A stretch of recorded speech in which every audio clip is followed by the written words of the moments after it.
Hey, how's it going? My name is Shu. I've recently switched to the new M2 Macbook Air from this MacBook Pro, which I have been using for 2 or 3 years. I got this Pro because I wanted a laptop with a big screen and powerful enough for browsing, video editing and casual gaming. At first, I really liked it. I loved watching movies and YouTube videos, as well as editing photos and videos. But the problem was that it's heavy. Every time I go outside with this thing in my backpack, I get really tense shoulders.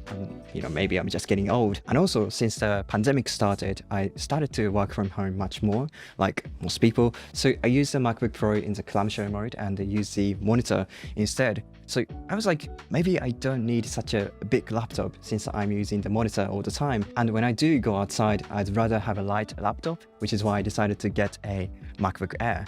In terms of M1 or M2 MacBook Air, I decided to go with the M2 because one, its screen is slightly larger thanks to the thinner bezels. That also means you have this notch, but I don't really mind since I've been using iPhone for years. Plus, you can hide it or customize the menu bar however you like. And two, M2 MacBook Air has a slightly brighter display. This is actually one of the things I love the most about it. This screen is so vivid and bright, which is perfect for watching videos and editing photos and videos as well. And three, it has MagSafe. I love this thing and I really missed it. It might be trivial, but I love how convenient it is. And finally, this is obvious, but you're going to be able to sell M2 MacBook Air at a higher price than M1 if you want to switch to a different laptop. So if Apple releases a new MacBook Air or Pro next year, you can probably sell this one around $1,000, whereas M1 MacBook Air would be only around $600 or $700.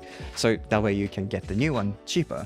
And overall, I'm really glad I got this one. There are many things I love about it. The display, as I said, is great. I usually get a screen protector for every laptop I get, but I think I'm going to use it without one, just because it looks super nice. I was also worried that the screen might feel too small after using MacBook Pro for years, but surprisingly, it doesn't feel that way at all, thanks to the thinner bezels. And then the best thing is that it's super light. Compared to the MacBook Pro I have, it feels like only half of the weight. I've taken it outside many times now and I never got tense shoulders or tired after carrying it in my backpack.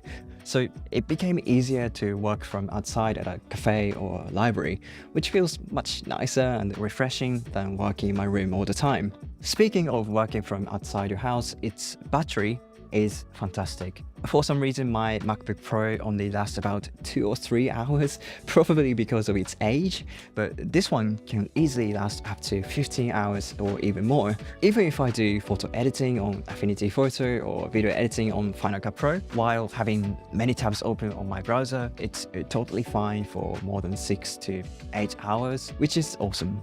Before, I always had to carry this big charger wherever I go, but now I don't have to.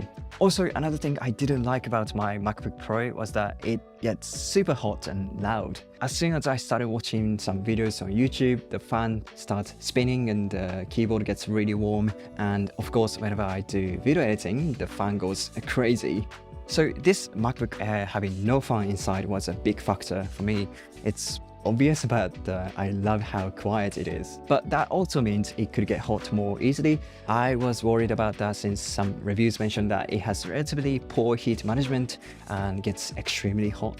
But so far that doesn't happen to me even once. Even when I did some kind of heavy tasks like 4K video editing, it wasn't like ice cold, of course, but stayed like normal temperature, and other than that, it's always cool. Also, it goes without saying that this thing is super fast. I tend to keep many tabs open on my browser all the time. In my MacBook Pro, it often got laggy and sluggish, but not on this one. It's always smooth and comfortable. Oh, and I forgot to mention the specs, but this could be because I have upgraded to 16 gig of memory and 512 gig of storage, since the base model is apparently not great and it could be even slower than the previous M1 MacBook Air. So if you're going to get the M2 MacBook Air now, don't get the base model. There are some things I don't like about this too. For example, the speaker, it's very quiet. At least that's my experience. On the other day, I was having a Zoom meeting on this laptop and it was very hard to hear what the person was saying, even at the max volume. So I was literally like like this, trying to figure out what he was saying. And I think it's because the speaker is kind of hidden behind the keyboard, but it sounds like it's very muffled. So if you want to watch a movie on this or have an online meeting, you definitely want to get headphones or external speakers. And another thing I don't like is how easy it is to get fingerprints all over it. This is particularly the case for this midnight color, but after touching it even a little bit, you can see your fingerprints everywhere. And the worst part is that it's kind of hard to get them off, so you have to wipe it really hard many times each time you touch it, which is of course cumbersome. So it might be a good idea to get a film or a protector if you don't mind making it a little bit thicker. Overall, this is a great laptop.